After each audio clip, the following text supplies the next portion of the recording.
it sure is nice to come home at the end of a long day and enjoy a podcast. But you know what makes the experience that much better? Relaxing with a few puffs of smoke from my McQueen pipe. At McQueenPipes.com, I was able to find the perfect smoking pipe to suit my nerdy, yet dignified sensibilities. I especially love that each pipe is designed and handcrafted by a true artisan, and that all of their pipes are inspired by fantasy books and movies like The Lord of the Rings. Being a bit of a hobbit myself, my pipe is called the Barrel Rider, but they've also got pipes for wizards, rangers, dragon riders, or even goblins. If pipe tobacco isn't your thing, no worries. McQueen Pipes has got you covered with attachments for vaping or even cannabis. Head on over to McQueenPipes.com and use the code BIOGRAPHERS at checkout to receive 15% off of your entire order. Go ahead, treat your nerdy heart to something you'll cherish and enjoy your podcast listening experience in style with a McQueen pipe. That's Mac like mac and cheese and Queen like the band. McQueenPipes.com and use the code BIOGRAPHERS at checkout for a 15% discount on your whole order. Cheers, everyone, and happy podcasting.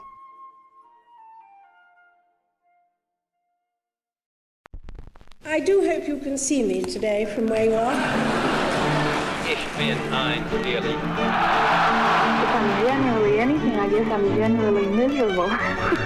This modern world of science and invention is of particular interest to women. The people, I would say, there is no patent. This is... Would you patent the sun? I regard myself as a soldier, though a soldier of peace. Welcome to the Biographers. I know, it is a little funny. It's a sex thing. It's 100% a sex thing. It really isn't. And, like... I'm not sure if I should put this on here because I'm not sure how an offensive opinion it is to have this. Because it is not true. Like, there is a big sex component to it. I don't think many furries will tell you that there's not. But there is also that weird... It's like saying cosplayers, it's all just a sex thing.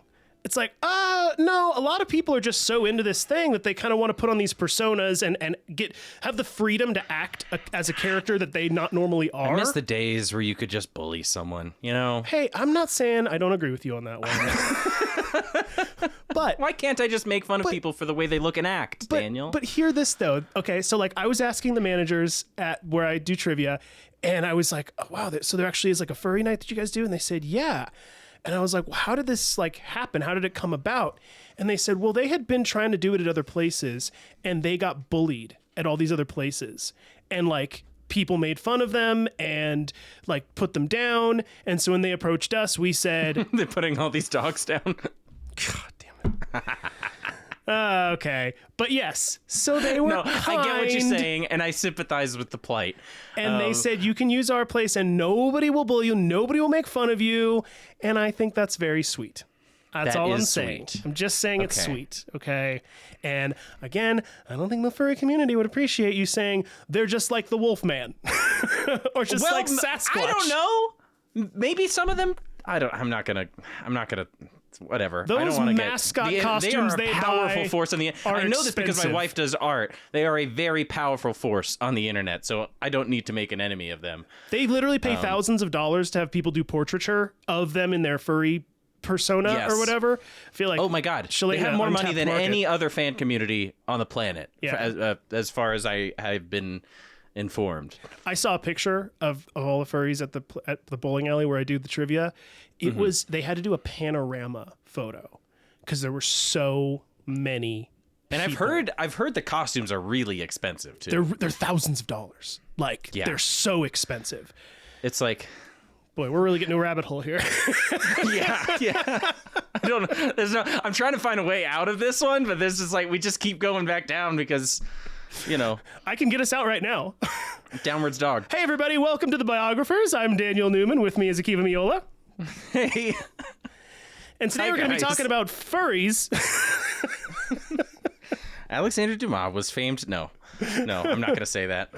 No, but we were talking about them, and hey, much loved all of our furry listeners. If you're out there, no disrespect. I genuinely don't. I want you to be happy. I'm Just with be you. happy, hey, everybody. I'm with you. Just be happy. I'm with you. I'm with you. But we are about to get going into our final episode of technically Thomas Alexandre Dumas, the father of the famed writer. And I'm sure we're going to talk about that a little bit in this episode today, so I won't give away too much. But like always, everybody, if you are enjoying the show, you want to give us some support, you can do so by going to our Patreon page, patreon.com/thebiographers. You can support us with a couple dollars if you feel so inclined. And then, as always, if you are as well enjoying the show, I guess that's repetitive, you can leave us a nice review anywhere that you'd like. We've had a few more come in. We've had some nice comments as well. I don't think I told you about that. Yeah, I just saw the comment on the most recent episode, which made me happy. I wonder what it was that they were laughing at. I was listening to that last episode, and I remember cracking up, but I can't remember what joke we were. I think we were making fun of Napoleon for. No. Wasn't it? We were making fun of the king, and that he was. That one was pretty good. That was good. I can't remember what it was either. But either way, we're just too funny to remember all of the funny things that we're talking about. Obviously, we're just you know what's really conceited? Youngsters. Today, I just started re-listening to the Mary Shelley season, and I was cracking up, and I was like, "Wow, am I going to become evil if I just keep listening to my own episodes and laughing at my own jokes? Am I become like a terrible narcissist?" I told my buddy that, and he's like, "You listen to your own episodes?" I was like, "Yeah, man. Heck yeah. Yeah, what, I'm supposed to write them and then just like never enjoy them?" I mean, I will say that I only listen to mine the one time, and at this point now, because of the editing, it's like I'll listen to the edited version, and then I don't ever really listen to it again. Really? I forget. But the thing is, I like to feel like I still know the characters that I've read. So I like to re-listen to them so that I can, jog my memory about Mary Shelley or Da Vinci or whoever. I don't know. Who knows? Maybe I'll revisit some of these series eventually over time. But I just feel like once I'm already on to the next one. Where I'm like, the only problem is the cringe jokes. Like every once in a while, I'll make a joke that I was like, the script. I'm pretty happy with my writing. There's some stuff that I would change in some earlier seasons, but like anytime I have just like a one-off joke or something like that, I'm like, oh, you dork! Why would you say that? I like your stupid jokes. Stupid jokes are great. I make a lot of stupid jokes, and people tend to enjoy them. All right. Well, I think we've let's take it talked away. enough garbage, so we should get going here. So, in the last episode, we covered the time General Dumas spends under the command of none other than Napoleon Bonaparte. In an effort to bring democracy to Italy, Dumas would hold siege on the city of Mantua for months, eventually recovering a secret letter in the nick of time that saved his troops. The army of Mantua was about to be attacked by Austrians 3-1, but thanks to Alexander's quick thinking, he led a cavalry charge into the fray that obliterated the breakout forces and separated the reinforcements. Despite arriving at the final hour like Gandalf in the Battle of Helm's Deep and jumping into the cannon fire, Dumas would hardly be mentioned in the fight. General Berthier, Napoleon's aide-de-camp, only mentioned that Dumas played the role of observation, despite having 2 horses shot out from under him in a matter of hours. Alexander wrote a scathing letter, claiming Berthier would have, quote, shit his pants if he was in the same position. The outburst irritated Napoleon, and as a result, Alexander was demoted due to insubordination. General Dumas would then lead a subdivision chasing the Austrians up the northern mountains of Italy, following the Tyrol River. Personal tragedy would fuel his rage as he discovered that one of his daughters had passed away, and Austrian soldiers would give him the bitter moniker of, quote, the Black Devil. Ooh. As he was seen to round up thousands of them using brutal guerrilla tactics. The chasing of the Austrians into the mountains culminated into an unbelievable shootout on the bridge of Tyrol, where Alexander and one of his men would hold off an entire enemy charge alone. After recovering from his wounds, Dumas would be sent on a secret expedition where a massive armada would be sent to the sands of Egypt. And Alexander began to truly understand the dangerous ego of a man like Napoleon. Napoleon had brought one of the greatest armadas in French history to its knees as a result of his poor planning. Having arrived at Aboukir Bay, storms prevented all of Napoleon's ships from unloading, but instead of waiting, he had under-equipped, underfed soldiers march through the desert for 3 days, which would result in some men losing their minds to heat and dehydration. Really terrible stuff. The worst of it all happened on August 1st, 1798, when Admiral Nelson of the British Royal Fleet had secretly caught up with his target. Bouncing around the Mediterranean for months, the British had suspected that the French wished to close off their trade route with India. So despite being outmanned and outgunned, Nelson attacked. In one of the unluckiest cases in military history, an oil paint can on the Orient had been lit in the battle, which would cause the largest war vessel in human history at the time to explode with a giant fireball so gigantic it could be seen for miles. Now, the bulk of Napoleon's treasure had sunk to the bottom of the bay, and there was no safe passage back to France thanks to the British.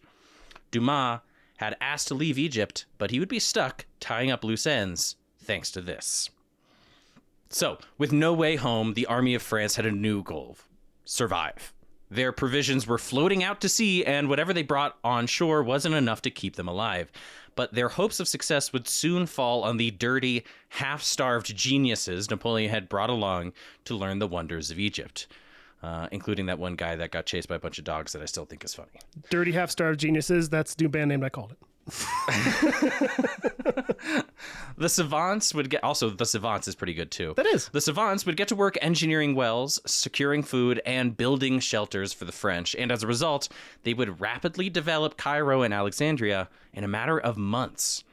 Along with working to secure the French control of the region, the savants would develop a research foundation that would last for 200 years. Wow. Yeah.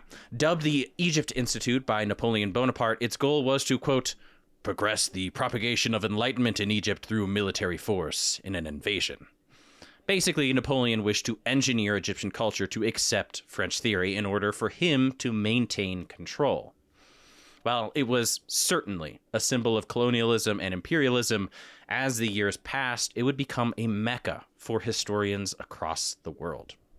It was at the Institute that Egyptology itself was born, and the craze to know about all things Egyptian spread throughout Europe, which would lead to Jean-Francois Champollion to decipher the Rosetta Stone 20 years later, giving us access to reading Egyptian hieroglyphics. Oh, cool. Now, yeah. So basically, this institute was originally built like being like, we need to Frenchify the Egyptians, but then after Napoleon was out of there, the savants were still there, and they're like, well, I mean, I guess we'll study the pyramids, we'll study the language, we'll study the culture.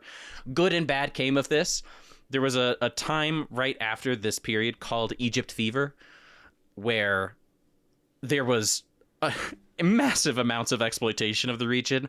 I'm not sure if you've ever heard these stories of Victorian people eating mummies as medicine. This is what would happen. Yep, and they just took everything. Literally everything they could possibly get their hands on, they just took. Yeah, the British Museum obviously is a great example of that. The French museums obviously is a great example of that as well. But some really cool stuff did come from this. There was all sorts of different people, different players, and like I said, the Rosetta Stone would end up being translated because of this Egypt craze just 20 years after Napoleon was here. Now, the Institute would continue its research all the way until 2011, until it was destroyed during the Arab Spring. A riot would break out near the building, and in the chaos, an errant Molotov cocktail would crash through one of the windows. Even then, while two opposing protesters fought, members from both sides would actually jump into the building, saving 30,000 of the 200,000 research papers and books kept within. Wow. So, 170,000 historical documents and Egyptology documents and who knows what other artifacts were in there ended up getting destroyed during the Arab Spring. But it was really cool to see that these protesters, like I said, from opposing sides would see that the building was up in flames and jump in there to try to save as many of the documents as possible. So it does still have cultural significance. I do think they're trying to rebuild it, but from what I understand, it's still in disrepair. Kind of sad. Those types of stories really depress me. It's like the story of the Library of Alexandria that got burnt down by, I want to say, I can't remember who it is off the top of my head. We can save that for office hours. But it was, I think they had said that at the time it possessed, I don't even know what the percentage was, but it was a big percentage. It was 50% or something of all collective writing in human history up to that point, and the whole thing burned down. Yep. And it's like the amount of stuff that was lost in one just all gone, never to be seen or heard or read again is so depressing to think about. I mean, the lucky thing is, if this had happened even 15 years earlier or something like that, a lot of the documents wouldn't have been digitized. From what I understand, we still have digital copies of some of these documents, but of course, it is really sad to hear that a lot of these, initial resources, these original resources are, ash. But as for 1798, however, Alexander's main concern wasn't advancing Egyptian people or propping himself up as a god. Instead, he was doing his best just to keep his men alive and find a way out of Egypt. In Mantua, Dumas had suspicions of Napoleon, but it was in Cairo that he had actually fully denounced the man. So he was kind of a Moses figure at this point of being like, Napoleon, let my people go. Literally. I mean, I will lead them out of Egypt to a promised land. It just sucks too, because I think at the end of the last episode where he was like, man, I can't stand you and I want to go home. And finally Napoleon's like, fine, you want to leave? Leave. And he turns around and the ship just blows up and he's like, shit. So now he's just like basically just trying to take care of what's going on. He's going to end up staying in Egypt for like another year before he can depart. And like I said, while the French army had normally established like a new code of ethics anywhere they fought, in Egypt, Napoleon's goal was to integrate himself into the existing culture, which meant allowing for things that the French Republic vehemently protested, such as slavery. So there's a big reason why Dumas doesn't want to be here anymore. In Egypt, the African slave trade was as strong as ever, and most Frenchmen would look on in terror as they saw auctions in the city centers. Remember, slavery was legal in the colonies, but most French people didn't actually see the slave trade personally. It's just like what we talked about with like sweatshop work here in the US. Like, we know that it exists, but it's not like every day we go seeing, some poor kid making an iPhone, right? And working 14 hours a day or whatever. Exactly. Their leader, however, didn't actually really mind the practice at all. In fact, Napoleon even attempted to buy some for use as soldiers. It didn't end up going through, but along with his endorsement of Egyptian slavery, Napoleon would continue to ingratiate himself to Islamic leaders, offering himself and his troops up for conversion. But when they requested the French to forego drinking wine and to get circumcised, the idea was scrapped. I imagine that like circumcision was like okay, but the wine, they're like, sacre bleu. I don't know, man. I gotta say, of you Jewish people, I feel like the first person that came around and said, guys, stick with me on this one. That's what you do when you can't remember. You don't have a memory bank yet. And we chop off the tip. People be like, I don't understand it either. Excuse me? Yeah. Do what as to an my adult, what? I would never. As an adult, I would never. No. But yeah, they were like, okay. Well, and it's also so funny because it's just like Napoleon does see himself as this genius, and he's like, well, all I got to do is just, talk to the Egyptians, and like I'll just pretend like I'm one of their gods, and they'll just totally win me over. And the Egyptians are like, okay, you want to be Muslim? All right, let's go do some Muslim things. He's like, whoa. I thought it was going to be way easier than this. Fun He's fact, like kind of treating everybody like idiots. Fun fact, these events would later go on to inspire the song Walk Like an Egyptian by the Bangles. God. You're welcome. Yeah. So, like I said, they were going to end up being converted. Wine and circumcision were a no-go for all the French soldiers, so they ended up scrapping the idea. And the Al-Azhar Mosque in the heart of the city had been preaching day and night that the French would be evil oppressors, more evil than the Mamelukes, especially since they confirmed to be non-believers. Napoleon's clumsy attempt to write himself into the Quran was a failure, and the Egyptians refused to be treated like simpletons. On October 22nd, the Cairo revolt had begun. So wait, you said the Cairo revolt? Is that what this is called? Yes. Okay. Just clarifying. Yeah. So, October 22nd, this is when the Cairo revolts happen. It starts at this mosque where they're like, this guy thinks we're all idiots, and also, like, he's obviously not Muslim. Like, he's going to be worse than the Mamelukes, right? At least the Mamelukes were Muslim. And that's when the revolts began, and as a result, Dumas actually had to ride into the city and rescue the savants because they had to abandon the institute in the fighting. So everybody was escaping. Dumas had to run in and go and get these guys. And after the scholars were safely outside the city walls, Alexander charged back in again, this time aiming for the heart of the riots. It's reported that he actually broke through the doors of the Al-Khazar Mosque on horseback, sword in hand, calling for their surrender.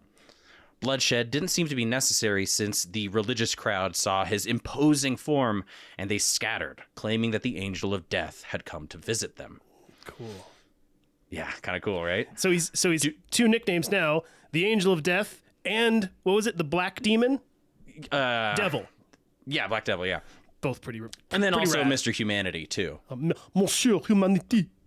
Both, Yeah, all three are exactly. pretty good. I'm not gonna lie. Yeah, they all sound right? like albums of like a heavy metal group from the late '80s, like Pantera or something. You know what I mean? There's also we didn't talk about this one mainly because it was a very relevant story at the time, but nobody would know the reference now. Which he was also called. I think he was called like the Cochleus of Tyrol, which was after this Roman general who like held a bridge for a very long time during the reign of Caesar, and that was an important reference to them, but I was like, that's not relevant. So he got a couple, he like stacked up like 3 or 4 nicknames by the time he's in Cairo. Cochleus, okay. Yeah, am I saying that right? I don't know. We'll add it to office hours. So like I said, he jumps into the center of this mosque where they're preaching, towards the revolution or a counter-revolution against the French. And he basically just scatters the crowd. Doesn't even really need to fight them. He just breaks up the crowd. And Dumas would once again earn Napoleon's favor, despite their deeply strained relationship. Quote, "Bonjour, Hercules. You have struck down the Hydra. Gentlemen, I shall have a painting made of the taking of the Grand Mosque. Dumas, you have already posed as the principal figure." Years later, when the painting, named The Revolt of Cairo, was made by Giraudet, Dumas was nowhere to be seen. Instead, he would be replaced by a non-specific, blue-eyed, blonde soldier. Oh, yeah. That sucks. Yeah. The Cairo Revolt was a sign for more to come. Even after Dumas' attempt to calm the people, it was clear to Napoleon that he could no longer hold the land. By the next summer, he would leave his fellow comrades without so much as a goodbye speech. General Kleber, Dumas' Austrian friend, we talked about him when they were taking the Alps, would be left to clean up the mess behind, which he would find out via letter by an already departed General Bonaparte. And it's actually kind of funny when he finds out that Bonaparte has ditched Egypt and given him the position of taking control of Egypt, he like goes to Dumas and he was just like, look at this, Bonaparte decided to leave us with his pants full of shit. We're gonna go back to Europe and rub it in his face. Which I thought was really funny and a very Dumas thing to say. So I imagine these guys were like tight. Kleber being like the buff Austrian and Dumas. I'm imagining the meme of like the really strong handshake between Arnold Schwarzenegger and who is it again? Carl Weathers. Yes, in Predator. Exactly. Yeah. You right? son Like that of was a kind of their bitch. friendship. You son of a bitch. Yeah. So he was just like, this guy just like left us with this shitstorm. I'm going to go throw it in his face. We're going back to Europe. It's a poetic insult. Yeah. Unfortunately, though, Kleber would not actually make the trip because just after Bonaparte left, a assassin hired by the Ottomans would stab him in the street, so he never got to make home and throw shit in Napoleon's face. Oh, dang. But Dumas would finally get to depart in March of 1799, this time without his raucous Austrian friend at his side. He might be leaving Egypt sunburnt, jaded, and exhausted, but not empty-handed. Dumas would load 11 Arabian horses and 2 tons of coffee on board the Belle Maltaise to sell back in France when he got home. Along with his horses and merchandise, he also sported a new collection of Mameluke swords, which as a fencer, he was enamored by.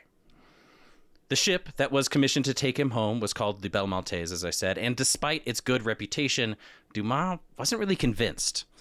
After having arrived in Egypt on the Orient, this little corvette seemed worse for wear. So Dumas gave the captain extra funds past his own ticket cost to make repairs before leaving. Luckily, he wouldn't be sailing home alone. On his journey to port, he would become friends with General Jean-Baptiste Monscourt, who was an ex-aristocrat a few years older than him. Along with Monscourt, he had around 36 French soldiers, many wounded, who would hop on board. Before leaving, Alexander would write a letter home to his wife, quote, "I have decided to return my beloved to France. This country, with its rigorous climate, has altered my health a great deal. I hope to follow this letter very closely. My desire is but to escape the English so as to embrace what will never cease to be the dearest in the world to me. Your friend for life, Alexandre Dumas. While he didn't know it, this would be the last time that anyone would hear of him for the next 2 years. Oh, wow. So, it would take a full day for Dumas to see that the money he gave the captain for repairs would be spent on rum and women instead. By nightfall, the ship began taking on water from all sides, with leaks coming from every gap below deck. Already 40 leagues from Aboukir, the Belle Maltaise had only barely escaped the British in the dead of night, and they were only equipped with one 20-person lifeboat for all 100 passengers aboard. Ooh. Sailors worked to plug the holes and pump out water, but it was no use. Their only choice was to ditch the precious cargo. Cannonballs, anchors, cables, and fresh water were tossed overboard, but it wasn't enough. Alexander would be forced to jettison this coffee shipment that he just bought, but the ship was still at risk of capsizing. By the end of the night, 9 out of the 11 Arabian horses he had bought were put down and sent out to sea. Aww. Which, can I just say as an aside, this dude is a menace towards horses. What is this like? Since we've recorded this, we got 3 horses in the Battle of, not Malta, the Battle of Mantua. We got 1 horse during the Tyrol, and then now he just murked 9 horses because the ship was over full. So, question for you is, was this the point in history where the tradition was started that sailors were constantly trying to plug holes?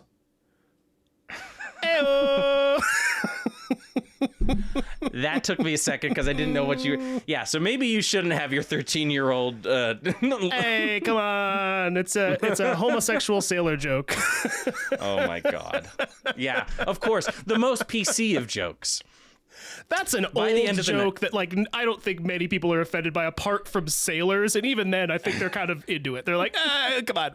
It's not true, but it's funny. Like, my God. But yeah, like I said,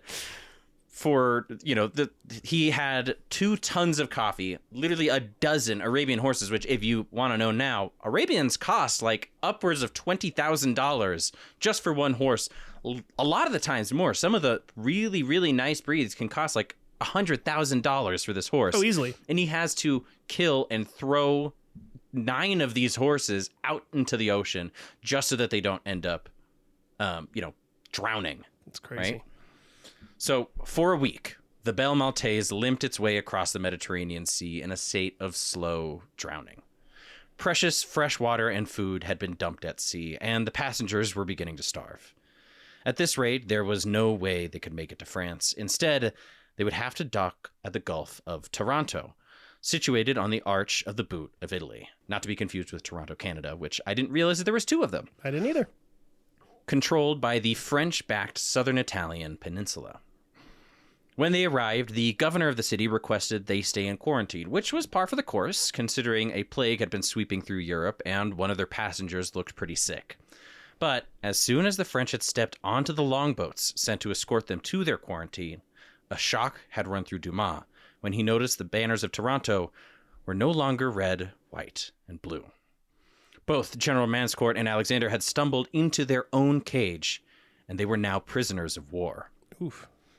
The southern Italian government, called the Parthenopean Republic, had been established by Napoleon sometime after the Battle of Mantua, but things had changed after their little trip to the pyramids. A powerful clergy member named Cardinal Ruffo had inspired the peasants of Naples to overthrow the French army and any who supported democracy.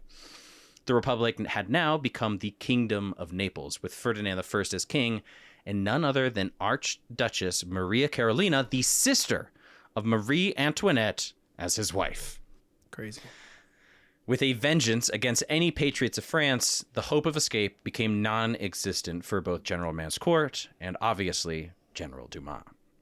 So imagine they are on this trip. They think they're going to make it to France. They end up having to drop everything. They're pretty much starved by the end of the week. And they're like, okay, well, we know that Italy is a safe place to land because, Italy is run basically by the French. And then they find out that the sister of the now beheaded Marie Antoinette is the queen of this new land. And they just blatantly just walked right into a trap. Yeah. Right? It's a bit of bad luck right there. Yeah. Conditions, as you can imagine, were bleak. At first, everyone aboard was kept in a large shipping container. The Kingdom of Naples would confiscate all of their belongings for, quote, safekeeping, but everything they wanted or needed, down to the bread and water, was expected to be paid for out of pocket. So basically, they're like, we're going to keep all of your gold, we're going to keep all of your money, but if you want anything, you have to pay us for it. So with no other choice, Dumas would use his personal funds to bribe the guards, paying them exorbitant amounts to keep his last 2 horses and his livestock fed and cared for. Jeez. And he had no guarantee that they were still living at all because he couldn't even see them. After weeks of request, the 2 generals were given their own quarters, along with an audience with the king's son, Prince Francis. When he arrived at their cells, however, the prince behaved oddly, completely ignoring their request to send letters to the French embassy. As it turns out, the man they spoke to wasn't a prince at all. In the chaos of war, the real prince had secluded himself, and a random adventurer from Corsica named Bocanchampe had impersonated him. Interesting. Yeah. So basically they were like trying to talk to the Prince of Naples, and then some random dude is asking like, oh, how are things going in France? And then he leaves, and like, what the hell was going on? And it wouldn't be like another couple weeks until after they realized that this was an impersonator. I forget that at this time, without photo IDs and whatnot, you can kind of go around and do this thing without many consequences unless you end up stumbling into somebody who personally knows the Prince of Naples, right? It's crazy. What's even crazier is Bocanchampe had been doing this for weeks, and no one even noticed. He'd issued edicts, fired magistrates, and appointed politicians, and even spent royal money, all without getting caught miraculously. While this imposter wasn't really any help to him, if it was the real Prince of Naples, their fate could have been definitely far worse, considering their new stepmother had sworn off all French people and, you know, wanted to kill any revolutionary general that she could get her hands on. So in a way, the fact that they ended up talking to this like random impersonator who just like kind of, it's almost like a Stan Lee cameo in a Marvel movie where it's like he just like shows up for a second, doesn't really have anything to do with the plot, and then disappears. Excelsior. And then he's gone. Literally. What's funny is later they tried to, the Kingdom of Naples realized that this was an impersonator, and there was a chance that Dumas was going to get out if the French could find the impersonator and bring him back to Naples. But when they found him, he was already dead. Like he like died somewhere, in Italy. And they're like, well, obviously we can't trade him anymore. So Dumas was like, damn it. This is like a random dude walks into their cell. That's crazy. So Dumas and Mancourt have been transferred to a tower at the fort of Cardinal Ruffo, the mastermind behind the return of monarchy in Naples. Their food was sporadic, and their treatment was all dependent on whatever bribes the two offered, along with the mood of their mercurial guards. The Holy Faith Army, as they called themselves, had no real basis for their imprisonment, besides the fact that they were just French, but that didn't stop them from holding them indefinitely. Day after day, Alexander would request to send letters to his captors, but the guards refused to do so. Originally, Dumas and Mancourt were allowed one daily walk around Cardinal Ruffo's courtyard for exercise, but as the Holy Faith Army began to eradicate the southern French Republic, their treatment only got worse. When the Republic fell completely, both of them would be bolted into their cells with no ability to leave. Dang. So they're now in full solitary confinement. Jeez. This is where we get to the Count of Monte Cristo stuff, right? Having a brush-in with Napoleon leads to you landing in the wrong place at the wrong time, leads to you getting imprisoned without any real reason, and then you try to ask the guards to send a letter to, whoever is imprisoning you, and they don't send out the letter, and then you get into solitary confinement. Like, this is like, bar for bar, the Count of Monte Cristo, right? Yeah, I'm just wondering when he's going to finally meet the old man that teaches him how to read. There's actually a couple of inspirations for that, and it didn't quite fit into what I had for the episode, but we will certainly talk about them next episode, because there's a couple different people that end up inspiring Abbe Faria. In office hours, you mean? Mm-hmm. Cool. Alexander's once imposing figure had become emaciated from his imprisonment. His physique, which had once been legendary, withered away. He had already endured countless injuries in battle, but after months being locked up, he would also suffer from a partial paralysis of his face. Hey. There's no real reason as to why we can explain the paralysis. Some people think it's a stroke. He also, if you remember, got a sword wound on that side of his face when he was fighting those 3 duels in one day, D'Artagnan style. And they think that was like a progression of that injury. There's really no way to tell. Crazy. Alexander would soon be seen by a doctor on a regular basis to make sure he didn't die in captivity. But there was no real way to help him. In fact, it was only getting worse. After Dumas had ate some hardtack and wine, Manscourt would find him doubled over in pain, covered in sweat. The days turned to weeks, and the weeks became months without any report of General Dumas' whereabouts. Marie-Louise had received his last letter, which promised that he would try to follow it close behind, but it had been months since he hadn't shown up. The government was no use, so she would coordinate with General Manscourt's family in order to find their last known location. With nothing but correspondence, Marie-Louise had found out that they were likely captured in the kingdom of Naples. So basically, she's, sending letters. I was going to say emailing. She's sending letters to all of... She's emailing get back to me? furiously, like... Yeah. Can and you nobody's please getting back to retweet her, where right? he's at? And they're like, he probably is fine. I heard that he was in Egypt. I'm like, yeah, he said he was leaving like 6 months ago and nobody knows where he is. And I'm like, no, but, okay. So basically nobody has any impetus to really help at this point, and they don't really have any control because, as we just discussed, France was losing land. They were losing the fight in Italy. Right, because all of Napoleon's forces were deployed in Egypt. France was losing the fight in Italy, and nobody could help find Dumas. So she basically was like, "Okay, let me find all the other people who are missing. Look at their letters, and maybe we can like triangulate a position as to where they might be." And she actually pretty solidly located where he was. I think she even suspected the very city that he ended up taking port in too. Dang. Armed with this new information, she would write a letter directly to the Minister of War, Citizen Bernadotte, but by the time it had reached his desk, he had much bigger fish to fry. In the summer of 1799, France and its allies were under siege by a new coalition of kings. England, Russia, Austria, Portugal, Turkey, and Naples had all joined forces, and with the explosion of the French naval fleet, all of France's hard-earned progress was crumbling. The sister republics of France, built all around them, began to fall apart, and the Cisalpine Republic that Dumas helped organize fell in 1799. In fact, Mantua, which took him 9 months to capture, fell in 3 weeks because Napoleon sent all their forces to Egypt. Once again, we think of him as this genius, but he just like won a little bit more than he failed in a lot of cases, right? Not until he actually becomes emperor, right? Did we ever confirm that all of them were in fact cis?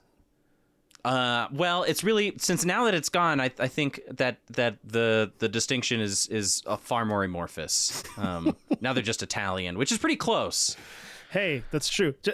Let's call them all gender neutral at this point. We just don't know. We just don't know. We don't know anymore. They're not even there. That's a bad joke that I'm not letting go of. Yeah, sure. Whatever. You just throw them, and sometimes it's like buying cheap firecrackers. Sometimes they pop, sometimes they just like fall on the ground, make a sad thud. It's like Pete Holmes' dad says. He says, like, if I make a joke and you laugh, great. If you don't, even better. So, 1799, the old powers had gained the advantage. Democracy was once again confined to the borders where it originated, and life in France was beginning to look just as bad as it did when the revolution first started. Austria had once again declared war and threatened invasion. Brigands, raiders, corrupt politicians, and starvation made a comeback in a big way, but this time there was a man above all the chaos who promised to fix it. When Napoleon Bonaparte arrived back in France on October 9th, he was greeted as the conqueror of Egypt. I know it's kind of weird, but the thing is, now that the French fleet was gone, General Kleber was dead, and Dumas was locked up, there was no one left to say that the invasion didn't work. Any news that came out of Egypt was supervised by Napoleon himself, and he made sure to paint himself in the best light. There was no one to say that he wasn't a conqueror, right? He controlled basically the media. It's crazy. Dumas continued to rot away in his cell while Napoleon made the final play for power. While he was away, his younger brother, Lucien Bonaparte, would work his way up to become the president of the legislative branch of the French Republic, known as the 500. In the small hours of the morning, council members were woken up with dire news that French intelligence had discovered the Jacobins planned to attack during their meeting. They were told that Paris was too dangerous. Instead, they needed to meet somewhere outside of town, the old palace of St. Cloud.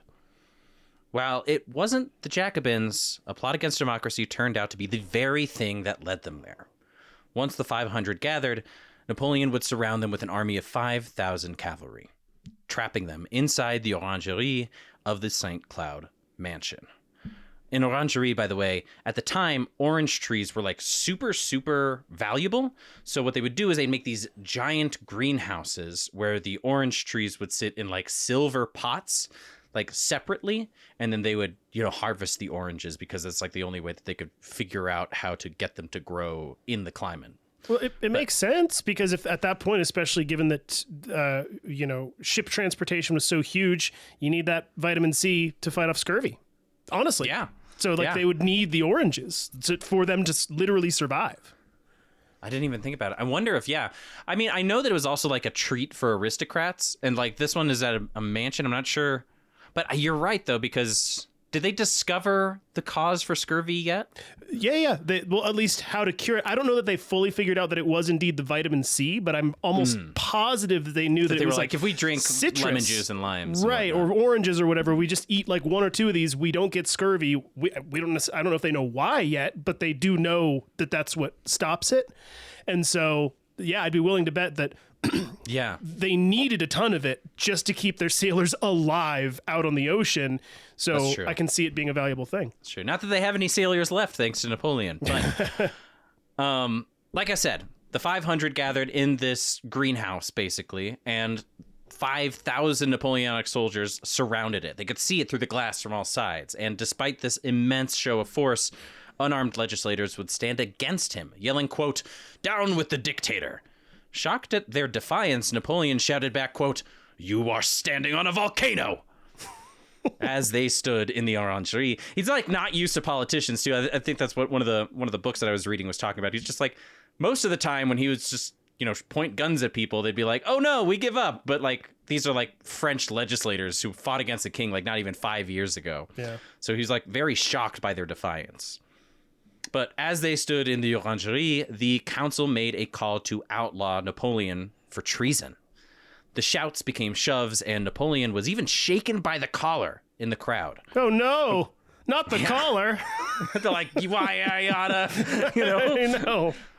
But they're starting to gather around him, right? It's going from like argument to physical altercation, and it's about to get to like a full mob. And before it broke into a total riot, Bonaparte and his brother retreated outside where they had their cavalry awaiting orders. Napoleon ordered the soldiers to charge into the crowd of lawmakers. I think he said something like, "Kill, kill, kill, I am the god of war." And the soldiers hesitated. They were pretty suspicious as to the reason as to why they were meant to charge into their own government. Yeah. But as a final deception, Lucien claimed that there were armed assailants in the building and the rioters needed to disperse the crowd. To convince them that it was true, Lucien pulled his brother's sword out of the scabbard at his side and pointed it right at Napoleon's heart, claiming, quote, "I swear that I will stab my own brother in the heart if he ever attempts anything against the liberty of Frenchmen." Ooh. It's a very French thing to say, I feel like. Right? And that seemed to convince the soldiers, so they charged right into the crowd. Some Directory members would get trampled while others jumped out of the windows in a panic. The power of the French Republic would be taken by Napoleon at gunpoint. In order to make it appear as though democracy was still stable, Napoleon made himself one of 3 in a tribunal, even though he basically held all of the political power. This would be the true end of the Republic of France and the beginning of the Napoleonic Empire. Wow. Parisians cheered in the streets, and democracy died with thunderous applause. Ooh. Oh, is that a Star Wars reference again?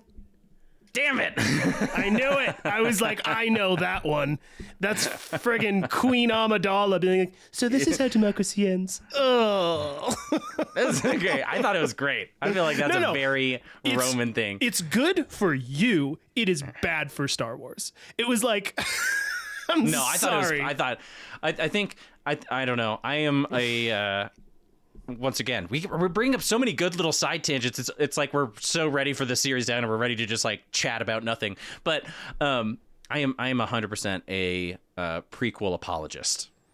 I love there the is some there was some fun stuff, but there is some unforgivable stuff in that where it's like, I know that the first Star Wars series, and I'll make this brief, had some minor political undertones to it, but the prequel series was this like, oh my God, like it literally starts out with a diplomatic trade dispute. And it's like, what are we talking about now? I have so much to say about this. We have to bring it up in the next episode. Oh, okay. Nobody hates Star Wars as much as Star Wars fans. It's true. That's the rules.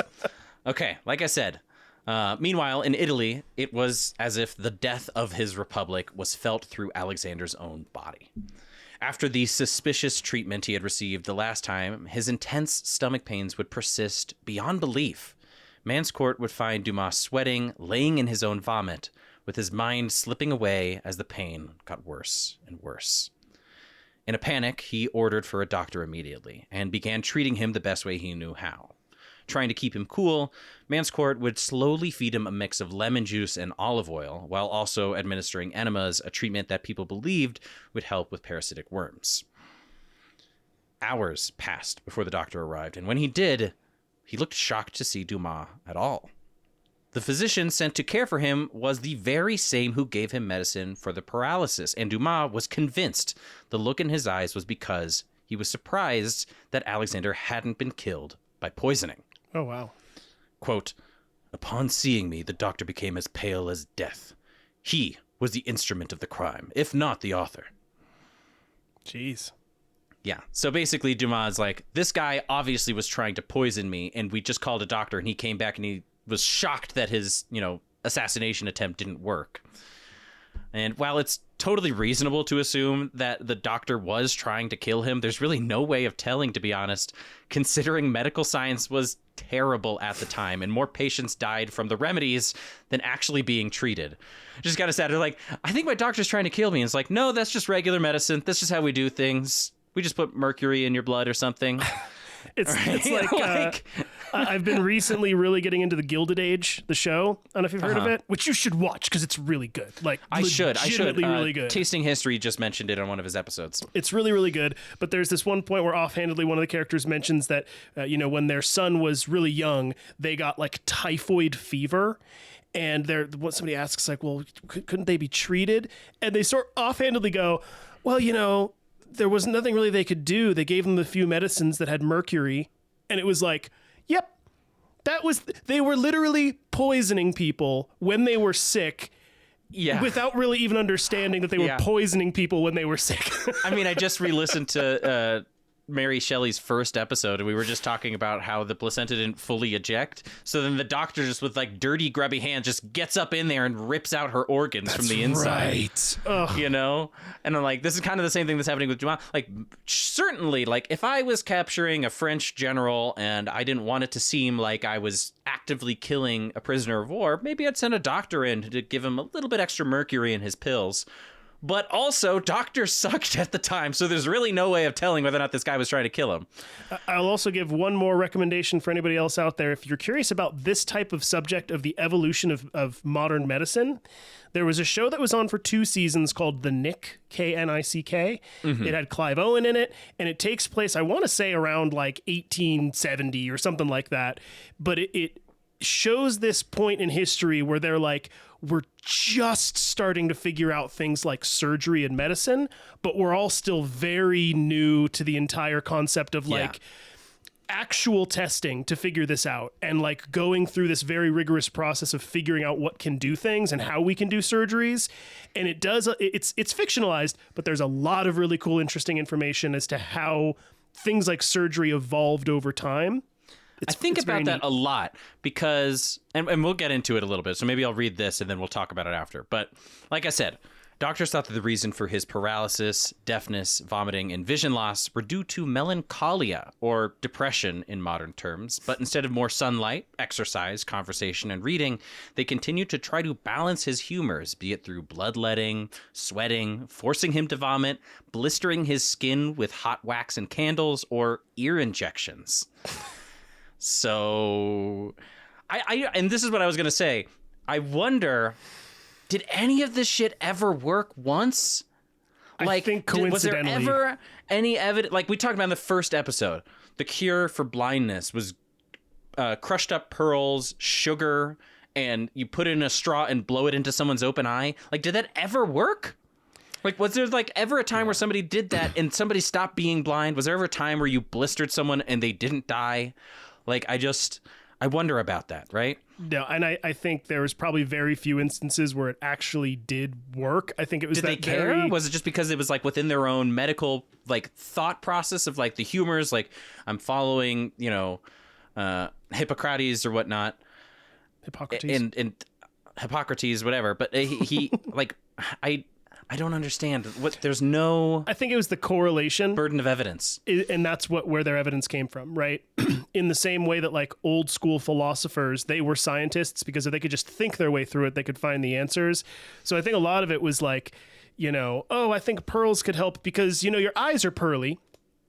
And we think that the same pigment in pearls is in your eyes. So if we can just put that in your eyes, you can start to see again because your eyes will absorb the pearliness. And like, I think there was that type of mentality behind it or whatever. Yeah.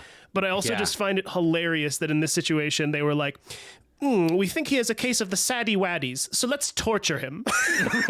Literally, yeah.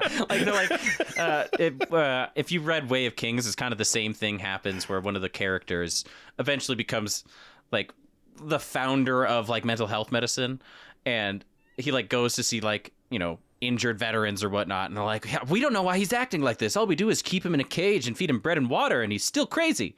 Like, and that's kind of what's happening to Dumas. Yeah. But what's interesting though is while the cuts and burns were like something that Dumas could withstand, the worst treatment actually was the ear injections, because they would use like this basic like proto syringe to squirt liquids ? Into his ears, and then it would just make him deaf. Like he'd just go deaf, and then he'd heal a little bit, and then they'd deafen him again. That just sounds literally. They're like, let's keep torturing him. This might fix it. It's like, come on. That's exactly what I wrote in the next sentence. I said, whether the doctor meant to or not, the treatment acted as torture for Dumas. His writing becomes less and less coherent, his thoughts only focused on the next attempt to avoid assassination by the doctors. Alexandre Dumas, the war hero, was now blind in one eye, deaf in one ear, paralyzed across part of his face, and hardly strong enough to hold a sword. Man. Yeah. But he found out that he wasn't alone. A local underground patriot group called the Friends of the French would soon discover that Alexandre Dumas was being held captive in their city. And through undercover means, they discovered which tower he was actually locked away in. At the risk of being caught, they bribed a guard to smuggle in a copy of, quote, Health Advice for the Common People by Tussaud, underlining the section of the book labeled poison to indicate that they also believed his doctor was trying to kill him. So there's some evidence. For Dumas, who had been kept in a locked room for months now, this was like seeing light after being trapped in endless darkness. Like, imagine being held in captivity. The only person who comes to visit you is a doctor who's basically like burning you and deafening you and blinding you and torturing you. And then all of a sudden, a guard sneaks in this book by, French counter-revolutionary forces. Like it was like the neural simulation that he needed while he was locked up in this room. And the group was called the Friends of the French. Mm-hmm. It must have been a very small group.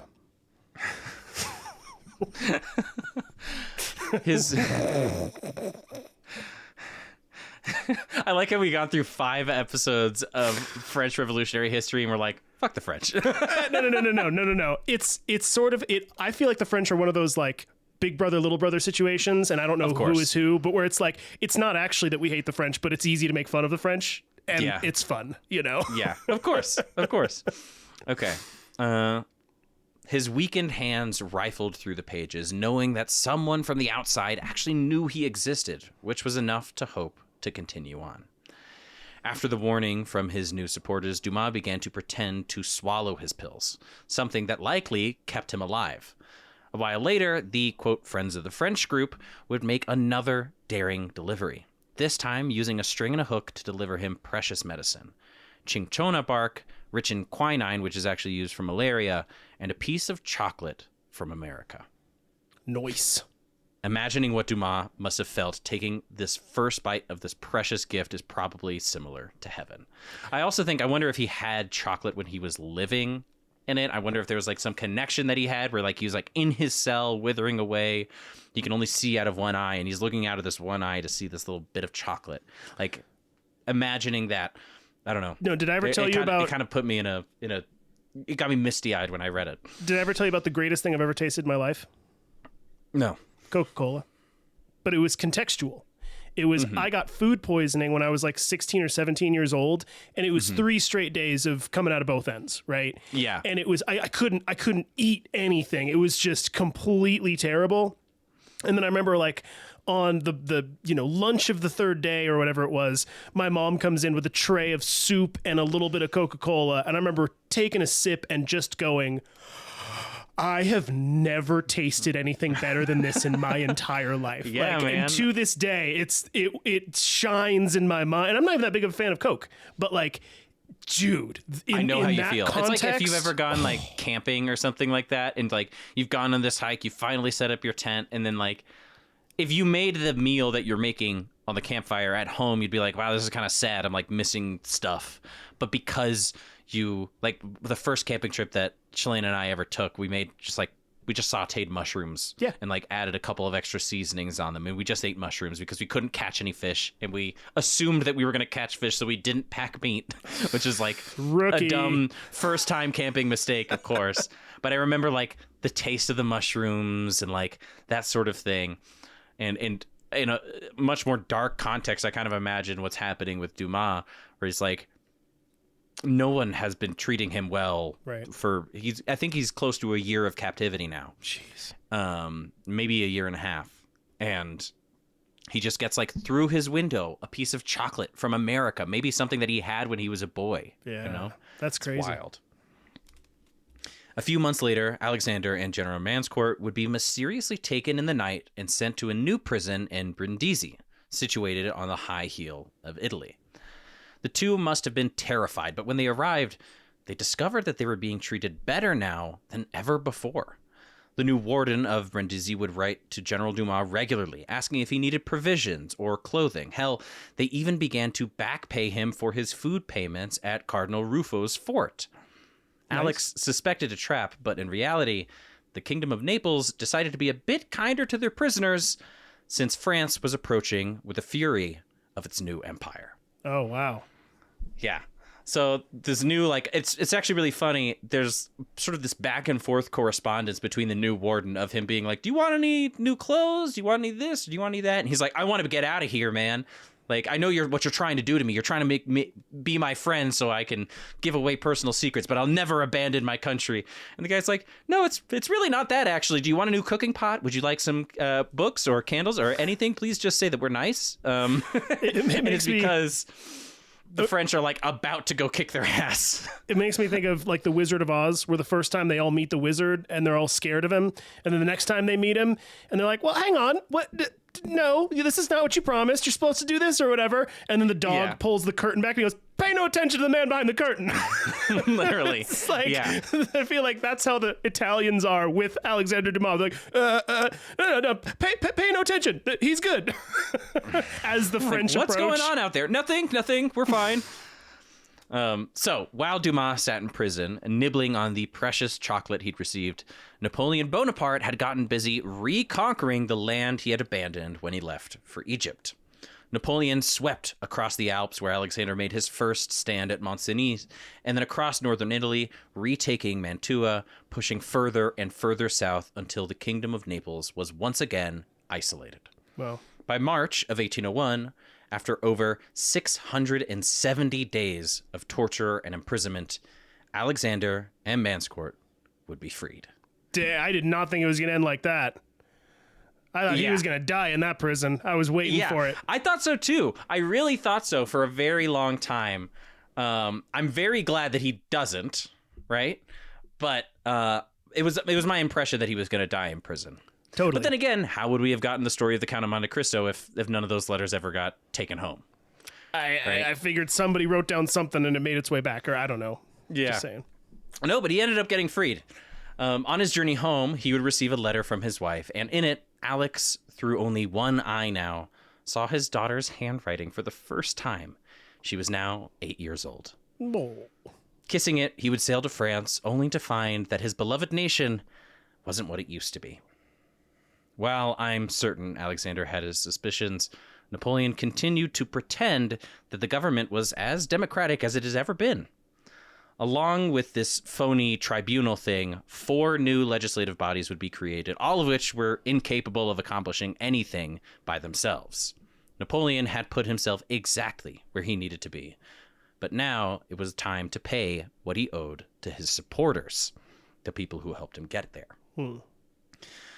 The tricky part was that Napoleon had gained favor from a very controversial group in France, the pro-slavery lobbyists. They demanded to bring back French slavery since the black veterans of the Revolutionary War refused to go back home to cane farming. But Napoleon couldn't acquiesce outright. Legalizing slavery so soon would give up the secret that he was actually in charge. So instead, Napoleon started shoehorning slavers into important government bodies and began quietly firing members of the Society of the Friends of the Blacks. Still, weird name. Behind the scenes, he would rally French troops for a new destination. With an army even larger than the one sent to Egypt, Napoleon would plan a full-scale invasion on the island of Saint-Domingue to retake the plantations. In person, he would look into the eyes of those who fought with him, who he intended to put back in chains, and he gave them speeches to assure them of their own freedom. So he basically was like, remember, American citizens, remember black citizens, France is the only one who recognizes your true independence. Meanwhile, he's building a new armada to go and force them back onto the plantations in just a couple months. Jeez. Napoleon had tried to trick the current governor of Saint-Domingue, General Toussaint, that he was sending his armada for protective reasons, but Toussaint saw through it. His 2 boys, who were attending a mixed-race school, saw the writing on the wall when they were told by Bonaparte personally that they were to be regarded as, quote, special officers of the Armada, but they knew that they were being deported. Oy. What followed was one of the most disturbing, horrific wars the world has ever seen. Remember how I said that slavery in Haiti was probably the worst place to be alive as a black person in history? Yeah. Saint-Domingue right now is probably one of the worst places to be alive in history, period. Jeez, okay. Just, it's incomprehensibly terrible. That's what's going on in Saint-Domingue when they finally arrive. Overnight, the French turned on their black comrades, with Napoleon ordering that any soldier of color above the rank of sergeant was to be killed or put in chains. He had educated his white soldiers on the, quote, scientific natural order of slavery, telling them that black people thrived when they were under white supervision. The soldiers were very surprised to find out, however, that the freedmen and women would do just about anything to maintain their freedom. With an armada of nearly 80,000 Frenchmen hitting Haitian shores, the Haitian General Toussaint urged his soldiers to use scorched earth tactics in order to hold out against the better equipped, larger army. Quote, bear in mind that the soil bathed with our sweat must not furnish our enemies with the smallest sustenance. Tear up the roads with shot, throw corpses and horses into all the foundations, burn and annihilate everything, in order that those who have come to reduce us to slavery may have seen before their eyes the image of the hell which they deserve. Jeez.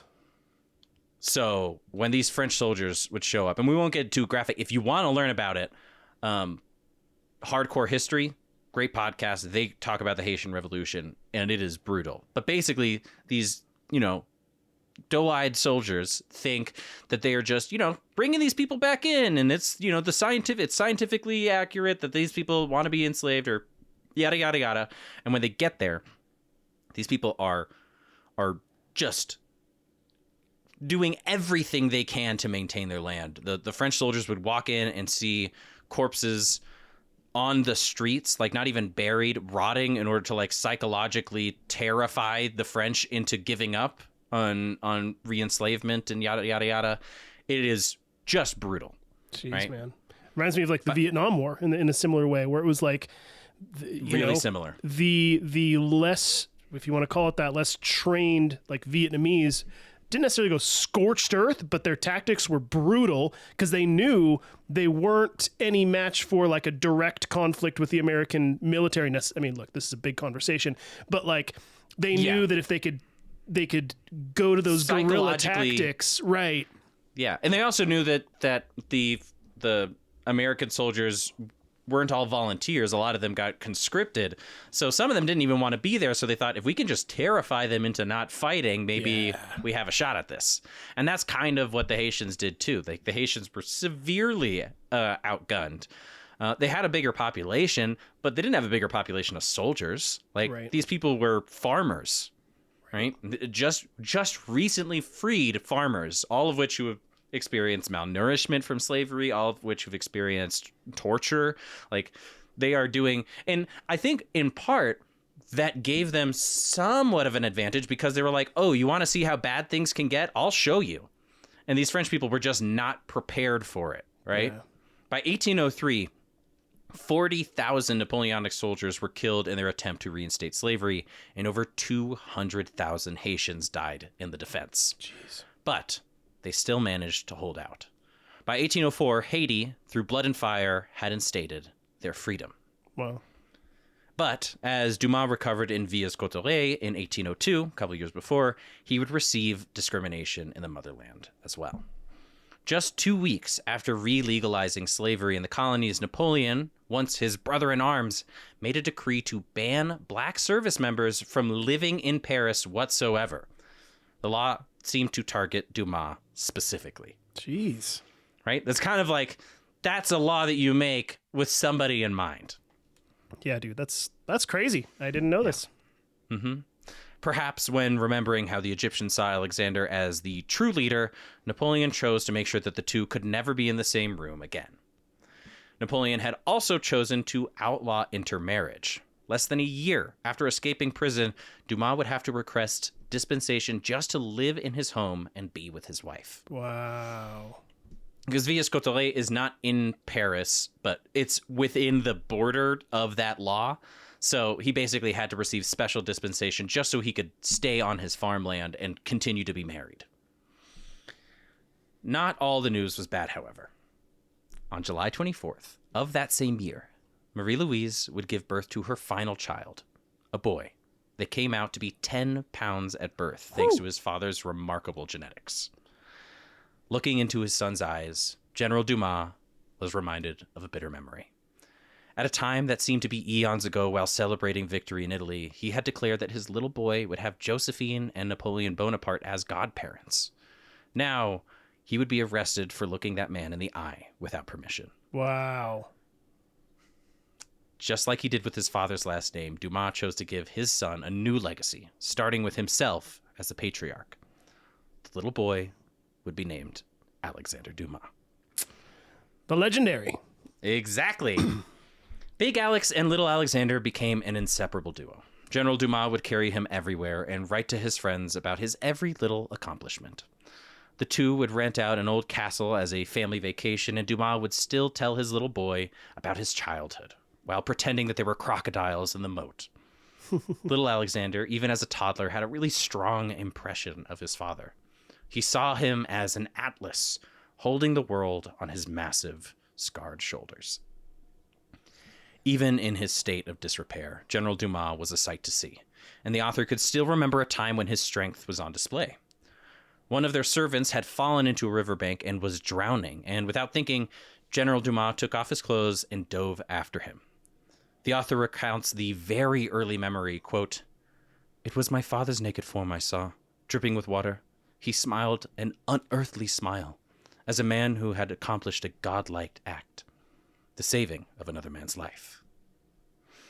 Very cool. Imagining that early child, it's that you know it. Everybody a lot of people at least have this feeling when they're a little kid of just looking up at their dad and thinking, this is the strongest, coolest, best guy in the world. And that's how little toddler Alexandre Dumas felt about his dad. That's cool. While the two took joy in spending time with one another, it wasn't all sunshine and rainbows after his birth. Dumas would be left without back pay for his imprisonment, and his pension was hardly fit to take care of their expenses. Alexander would find out that General Berthier, the same man who he claimed would, quote, shit his pants if he were at the Battle of Mantua, was now in charge of cutting his checks, which is why he was receiving almost nothing. Oh, wow. Petty. Yikes. Yeah, be careful who you talk to sometimes. In fact, one of little Alexander's oldest memories was watching his father literally beg at the feet of one of Napoleon's sisters for assistance. Wow. Despite their bitter rivalry, war making was Alexander's only skill, so he choked on his own ideals in an attempt to feed his family. Nonetheless, he was still denied service. While you may be upset that Alexander would stoop so low as to work for Napoleon again, he did so because of another far worse problem. Unbeknownst to his little boy, General Dumas had been diagnosed with stomach cancer and wanted to leave something behind for his children. Oh, wow. Yeah. As the disease spread through his body, Alexander would become so sensitive to any light or sound that he wouldn't let anyone in the room with him, except for his little boy. No. He would complain to his wife, quote, "Oh, must a general who at 35 was the head of 3 armies die at 40 in his bed like a coward? Oh my God, what have I done that you should condemn me so young to leave my wife and children?" Dang. On February 26th, 1806, Alexandre Dumas could feel his life slipping away. One of his nephews would try to grab his son to say goodbye, but Alexander told them, quote, "No, the poor child is sleeping. Don't wake him up." That night, little Alexander claims to have felt something like a gentle wind pass across his face, which put him to sleep. Upstairs, surrounded by his loved ones, his father would give his last breath. General Thomas Alexandre Dumas was finally no more. Oh, man. Feels like such a bummer of a way to go out for such a mighty warrior, you know? Yeah. Yeah. I mean, it's the death of 1,000 cuts. Just to count them, he was emaciated from imprisonment, blind in one eye, paralyzed in the side of his face, and then also was suffering from stomach cancer and splitting migraines. He had been basically tortured by a doctor. Like, it took so much to bring this man down. So if there's a positive way to think about it, you know. I wonder if one of those medicines he kept getting force-fed basically led to the stomach cancer or something. I don't know. Totally believe it. You know, they used, like you said, mercury in a lot of stuff. They all sorts of carcinogenic bullshit that they probably stuffed into pills and made him swallow. And he also wasn't eating enough. So, like, I bet you his stomach acid wasn't properly regulated. It's kind of like they tell you not to drink alcohol and take Advil because it can give you ulcers. I bet you there's, like, some issue where since he was dehydrated and whatnot, like, his body just, like, couldn't process food being inside of it, you know? Yeah. There's really no way to know, but yeah. Sucks. With his passing came the absence of his pension. His wife, Marie-Louise, would find herself working at a tobacco shop in order to make ends meet. Marie would continue to petition Alex's old friends in the military, but her efforts were mainly in vain. Most of them couldn't be associated with a black man. According to Rice, one of Alexander's comrades would even be so bold as to ask the emperor himself to send aid to Marie and her son. In reply, he stomped on the man's foot and shouted at the officer, quote, "I forbid you to ever speak to me of that man." Dang. The new Alexandre Dumas would be met with hardship despite his father's best efforts. As a result of the new anti-black legislation, young Dumas would never be allowed to attend gentlemen's schools, and military academies would ignore him completely.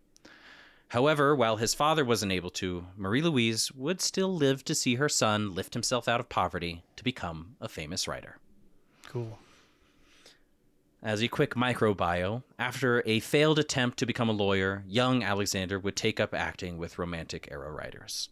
His plays were bold, crude, and dramatic, with the newer generations of his audience really loving most of his work. As his works developed, he couldn't help but include the gargantuan legacy his father left behind. Like any boy who idolizes their father, General Dumas became, in part, the main character in each and every one of his books. It's almost as if he's an actor in each role, playing dramatized versions of different parts of his life. Alexander the author would spend the rest of his life trying to capture the shadow of his father, and it only took a drop of that essence to make a character so memorable that it stands the test of time. In a way, it was lucky for Dumas that his father fell into obscurity. If young Frenchmen had heard of a man who broke free of his caste, became a master of the sword under the Chevalier de Saint-Georges, fought with the roughest dragoons in a 100-man duel, brought order to the riots after Bastille Day, seized victory with his fellow countrymen, held the bridge of Tyrol, and survived the prisons of the Holy Faith Army, they wouldn't be waving around wooden sticks hoping to be a musketeer. Instead, they would imagine themselves to be so tall they could look past petty tyrants, with muscles so strong that they could choose to be kind, wishing they were General Alexandre Dumas. Oh, I mean, incredible, dude. First of all, amazing job. Thank you. And so out of my comfort zone as far as biographies to pick. You know, I was a little nervous about writing action.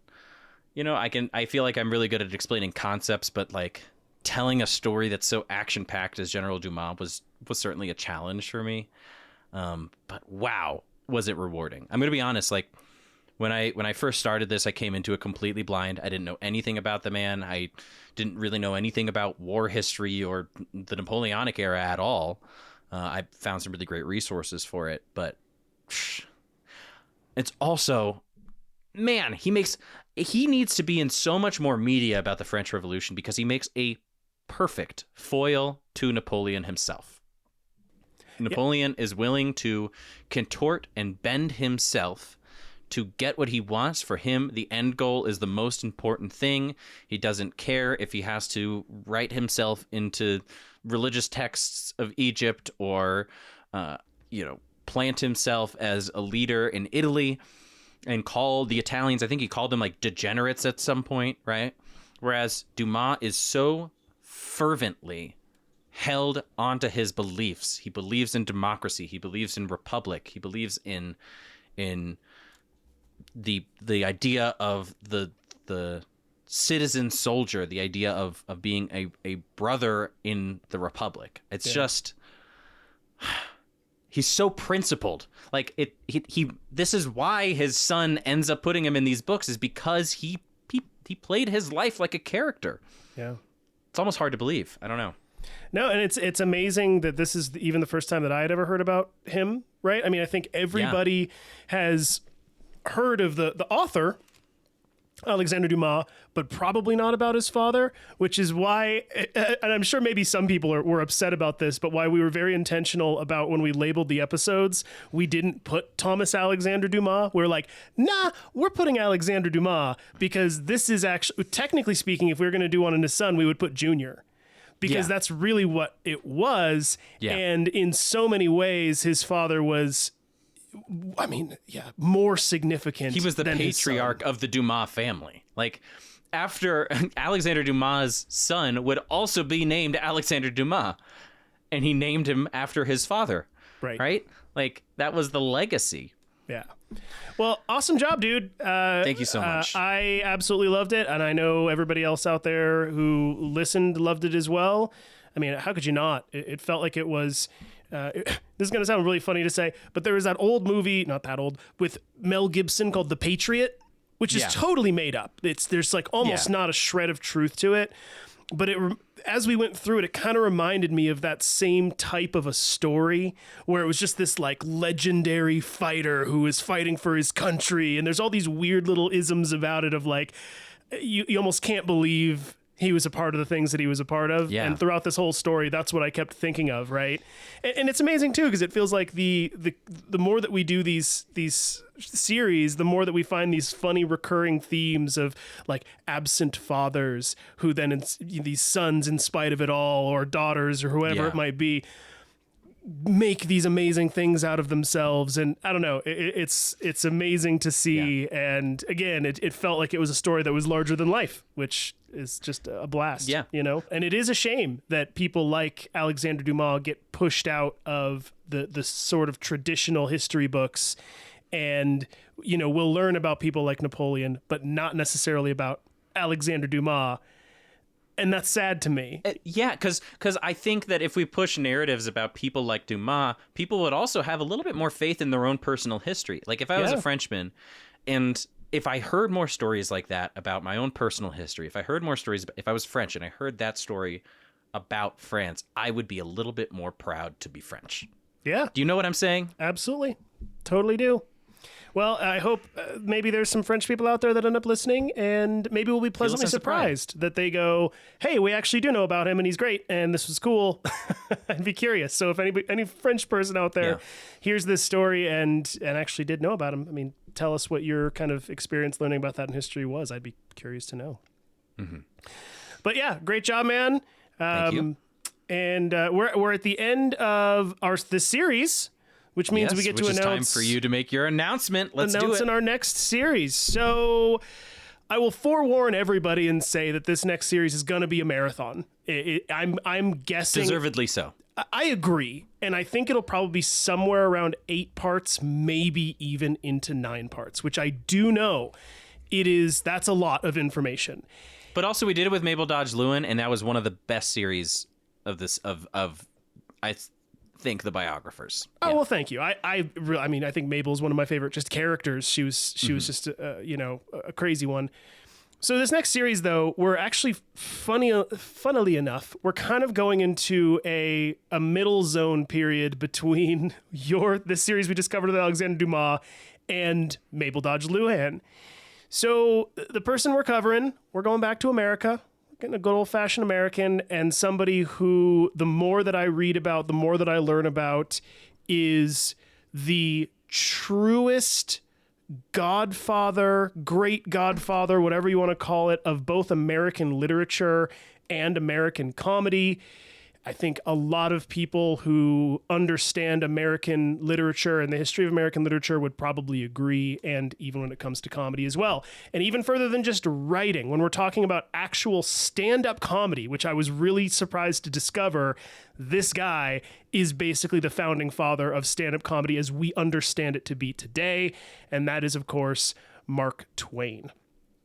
Dude. So can I just say I'm really pumped for this character because he's one of those characters like Da Vinci where we think we know him, we have this conception in our minds. Maybe some of us have read a Mark Twain book when we were in high school and thought, wow, that's crazy, but we don't actually understand the context for his writing. Yep. And this is going to give us that. And I'm really, really stoked to hear about it because I think he's an underappreciated and perhaps misunderstood character. I agree. And I will also say, if anybody hears me say, oh, this might be like an 8 or 9 part series, and you just go, oh, I don't know if that's enough. Hey, look, you can do the cheat sheet version, which is Ken Burns in the year 2001 made a 2-part documentary series about Mark Twain. It's about 3 hours long total. And it's wonderful. And it gives a lot of just sort of broad strokes. He went to this and did that, and then yada, yada, yada. But what I've actually found is the more that I've read, the more I'm like, man, Ken, you skipped over so many good little stories. And I think that's where Mark Twain has been especially amazing for me to get into, because there are so many little stories, and it paints such a good picture of who this person was. And he also, through these little stories, you're going to learn he's this great example of, like so many of us, myself included, it takes most people quite a long time bouncing around from different careers and interests and ideas. And I'm going to try doing this for a little while, then that for a little while, then I'm going to do this. And I want to make my fortune over here. And then I'll try that, but that didn't work. And then I go over here. And it just eventually, finally led him into this path of being like, well, let's give writing a try. And it's not even in the capacity that you would imagine he gives writing a try. And I'll save that for the actual series. But for me personally, it's been potentially the most profound human story I've read so far in how relatable I've found it to be. Yeah. I've also heard that he's a pretty great tour guide for America at the time as well. He explores a lot of stuff. He talks about a lot of cultural issues, talks about what it's like growing up in the South post-Civil War. Oh, and it's not even just America. The guy was literally a world traveler. And can I mention, this will be the first biography that we've ever done where they have been best friends with another one of our biographies, Nikola Tesla, which I'm very stoked about. To an extent. That was much, much later on in his life, but yes, they were. They did become friends, and if anybody's curious to learn even just a taste of that, you can go and listen to Akiva's series on Tesla. It was pretty cool to see. There's a little story that you tell in there that I won't even spoil because I would love for people to go and listen to it. Yes. But Mark Twain's life is full of little stories like that are just like weird and hilarious, and it's a great little thing too, because obviously Mark Twain, who's a writer, he wrote throughout his entire life, and it gives you this amazing insight into just how his brain worked and evolved. And my series is riddled with quotes by him because it's just going to give you such a good idea of who the guy was. And anyway, I'm really excited for it. I hope you guys like it. It's it'll be the biggest slog we've had in quite a while, but I do think it's worth it. And again, especially for Americans out there, I think it's going to give you a really, really good sense of the people in history, especially in our slightly more recent history throughout the 1800s. It's just going to give you a really good sense of who these people were and what life was actually like. I don't know. It's been a treat for me. I'm I gotta say. really excited for this one, mainly because I'm a total blank slate on anything Mark Twain. I for some reason skipped the Mark Twain books when I was in school. I don't really know much about his life besides his brush-ins with Nikola Tesla. So I'm going to be a perfect audience member as we go in. Well, good. I'm like I said, I'm really, really excited about it. And I think y'all are going to enjoy it if you like history, if you like cool characters, if you like comedy, if you like American literature. I'll share one little quote, which was from Ernest Hemingway. That's what I'm thinking of. Ernest Hemingway, when he was in the height of his writing power, was quoted as saying, in the history of American literature, there was nothing, and then there was Mark Twain, and there hasn't been anything since. And I'm paraphrasing a little bit, but that's how cool. much he revered Mark Twain's writing and how crucial it was to American sensibility when it comes to writing. And we'll talk about that more again throughout the series as well, so I don't want to give it all necessarily away, but it's been good stuff for me. So hope everybody out there enjoys it as well. I'm stoked, man. Cool. So we'll wrap it up from here. Like always, a couple of things just to close out the episode on. Again, if anybody likes the show and they want to support us, you can go to our Patreon page, patreon.com/thebiographers. Nothing like the end of a series for you to go ahead and show a little bit of support. A little bit of love. If there's any questions, comments, corrections, you can reach us at thebiographerspodcast@gmail.com. We also have been getting a lot more comments and stuff throughout all of our different platforms on things like YouTube and Spotify and social media, Instagram, TikTok, all that good stuff. So if you want, throw us a comment there. We always try to respond. Do be kind, because sometimes y'all are just jerks, but I feel like that's just the internet for you. Sometimes you're just a jerk. So try not to be a jerk, people, when you're on the internet. Now that it's the end of the series, we would love to have some questions sent in, and totally. Even if you don't end up emailing them to us, feel free to leave them in the comments and we'll still read them out. Yeah, absolutely. And then again, for anybody who wants to leave us a review, you can do that on wherever you get your podcasts, Spotify, Apple, all that good stuff. Akiva, any updates for classes or metalworking or anything like that?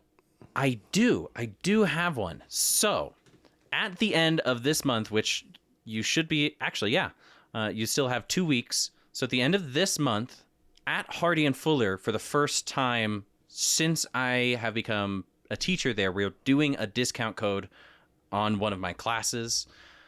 If you use the code chefsknife at hardyandfuller.com, you can get 20% off of a 2-day all-inclusive class on how to build your own chef's knife. Cool.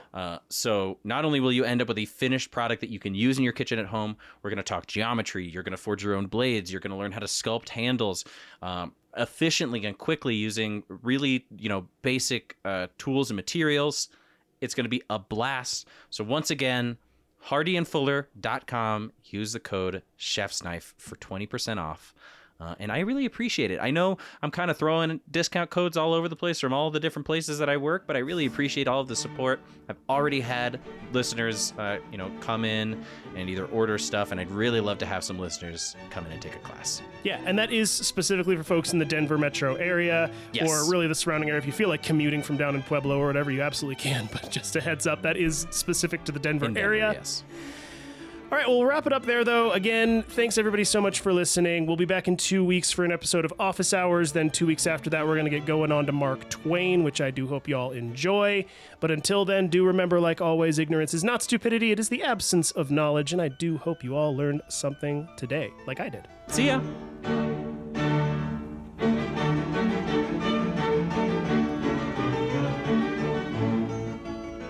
You've been listening to The Biographers.